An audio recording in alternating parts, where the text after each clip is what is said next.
I don't know a whole lot about anything in particular, but I do know little bits and pieces about a whole lot of things. So many things that I could only begin to list them. Some people say that it's better to know a whole lot about one thing than it is to know a little bit about a lot of things. But I say that those people are hedgehogs. Do you know what a hedgehog is? Once this lady came to my planning class and she talked about Brasilia.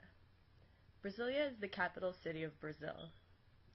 Back in the day, Brazil didn't have a capital city with big white buildings like the one we have in America, so they hired an architect named Oscar Niemeyer to design one for them. At the time, most of the people who lived in Brazil lived on the coast of the country, where the water was, because the weather was nicer there, and because there were boats that came and went.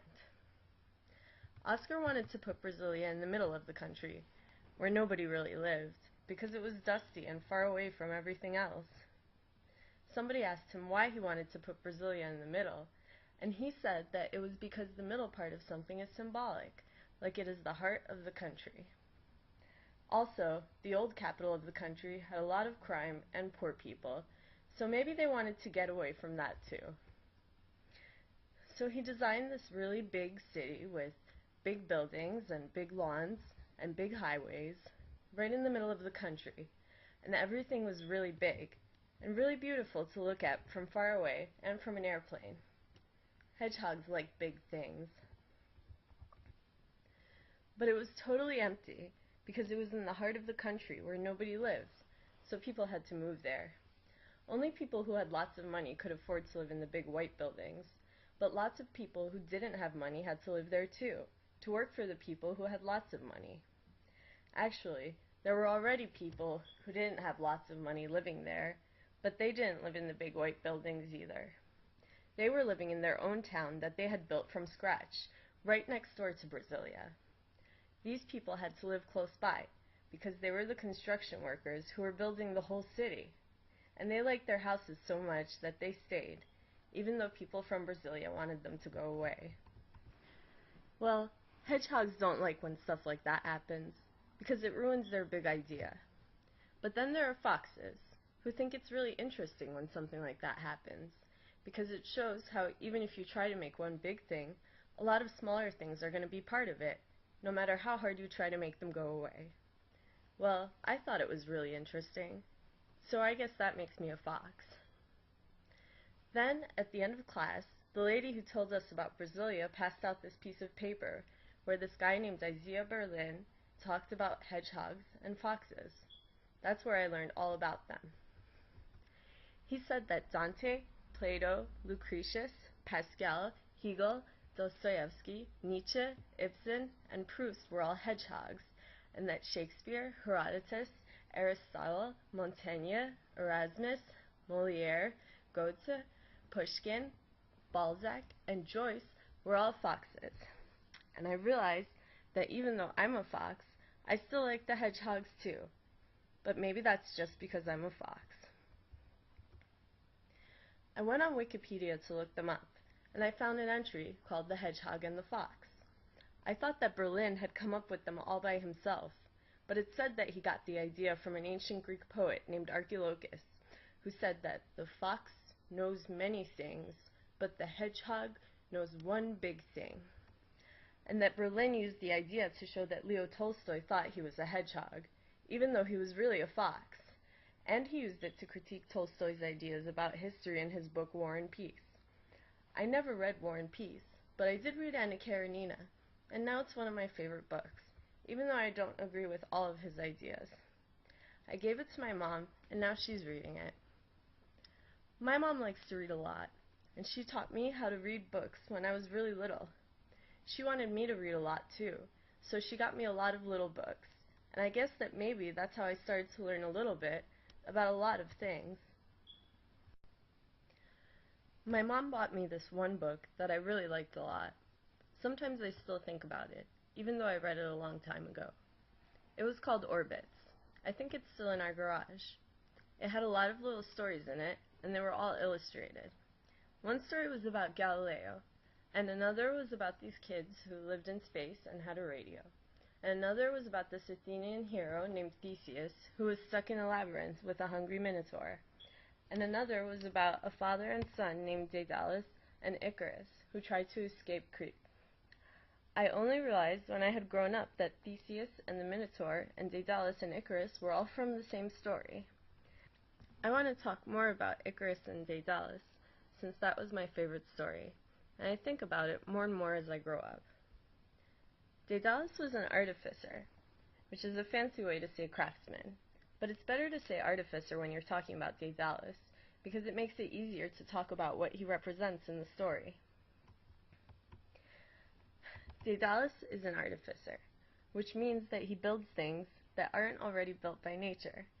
That's why the word artificial means the opposite of natural, and that's why we call things like paintings and sculptures works of art.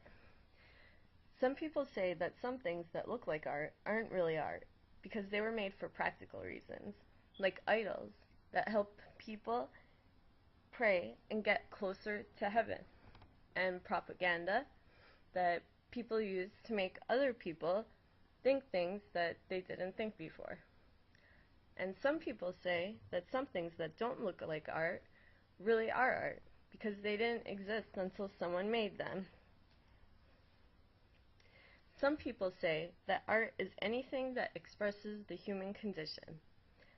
I say that if you think about anything long enough, you could start to think that it's art. Some people even say that what they think in their heads is art, and they call it idea art. Well, anyway, Daedalus was a very skilled craftsman. So King Minos made him build the labyrinth on the island of Crete, and then he locked Daedalus and his son Icarus up in a high tower so that they couldn't talk to anybody about the labyrinth. But Daedalus didn't want to be locked up in a tower for the rest of his life, so he used his skills as a craftsman to build 2 pairs of wings, like birds' wings, one for him and one for his son, so that they could fly away from the tower. He built them out of feathers, and he used thread and wax to hold the wings together. Then Daedalus and Icarus both learned how to fly with their new wings. Daedalus reminded Icarus not to fly too high, because the sun would melt the wax, or to fly too low, because the ocean water would soak the feathers. And he said, "Icarus, you have to fly somewhere in the middle." And then they flew away. But the sun got to Icarus's head, and he flew higher and higher until the wax melted, just like he knew it would, and he spiraled down to the sea, and he was gulped up by the waves. His father cried for a long time. I didn't hear about them again until I grew up and went to college to study art history, where we learned about the Egyptians and the ancient Greeks and the Romans and the Byzantine Empire and Gothicism and the Renaissance and Baroque, Rococo, Neoclassical, Romanticism, Realism, Impressionism, Post-Impressionism, Expressionism, Symbolism, Fauvism, Cubism, Surrealism, Dadaism. We also learned a little bit about non-Western art. It was kind of like taking a history class, but instead of memorizing the names of famous kings and emperors and the dates of famous wars, we memorized the names of famous artists and the dates of famous paintings and sculptures. But we still talked about famous kings and wars, because a lot of famous artists like to make their art about that kind of stuff. Like this one. This is a collage that Henri Matisse made. Matisse was very famous, and he painted so many colors that he started to go blind, so then he had to make collages with paper and scissors instead. This collage is called Icarus, but Matisse called it Icare, since he was French. It's from a book that he made called Jazz. It would be hard to know that it was Icarus if we didn't already know, because we don't see his wings anymore, but it still kind of looks like he's flying. People say that this is a good painting because it represents the human condition, and it symbolizes life and death at the same time, without having to spell it out for you. We learned a lot about symbols in art history. People use symbols to make it easier to communicate with each other. Just like you could say that lots of things are art, you could say that a lot of things are symbols too. Sometimes people mix up a symbol with the real thing, and other times people mix up the real thing with a symbol, and that does not usually go over well. So it's important to know the difference. I started to learn how to tell the difference in college, because even though I was an art history major, I took all sorts of other classes too, so I learned about symbols and real things at the same time. The first college class I ever went to was called World Civilizations. I learned about a lot of stuff in that class that I had never even heard of before, like microcosms and macrocosms, and world systems, and globalization. I already knew the word systems, but I guess I didn't really know what it meant before. We also used that word in psychology class, when we talked about family systems, and we learned about love, and fear, and mercantile mentality.